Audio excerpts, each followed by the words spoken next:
My name is Samuel Smith, and I'm a music enthusiast and producer in San Marcos, Texas. What are you studying at Texas State? I'm a communications major, so how people talk about stuff, I guess. How did you start mixing and creating your own music?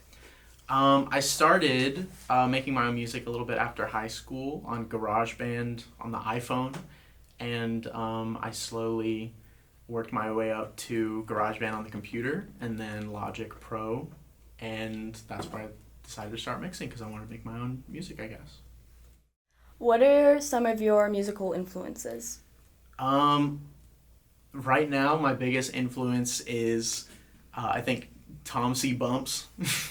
He has a lot of cool, really strange ambient electronic stuff that is very soothing to listen to, and I think it's cool to include like a little ambient with like some bouncy beats. I think it's fun, a fun sound that I want to recreate myself. Can you give a rundown on your debut EP, Winner Every Time? Um, that EP, it took about a year to make, I think. It's more so just a collection of like beats that I've just been working on, and this is my first project that I can solely say I'm done. I finished it. It's really hard for me to finish um, standalone projects, and this one is a little bit special to me, not only because it's the first one, but a lot of these tracks I wrote about 2 years, starting 2 years ago, up until when it was released, and I don't know, it just sounds like how it felt to live 2 years ago to me. What was your thought process for the track titles? Um, I don't know. I usually make the track titles right whenever I first start working on the track, and they don't really hold super significance to me. I think one of them is called Sleep Time because it sounds like someone was singing you to sleep. Um, and one of them was called Bandaid because I like got a cut on my hand or something. I had a Bandaid on. I don't know. So who knows? What was a specific or memorable moment during the process of making Winner Every Time? Um,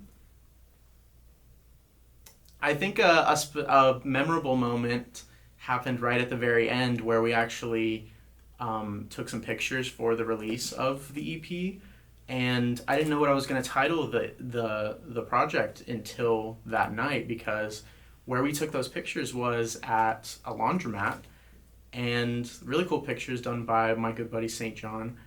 Um, and one of the pictures had a little gumball machine, and it said on a big sticker "Winner Every Time," and I was like, "Hey, that's cool."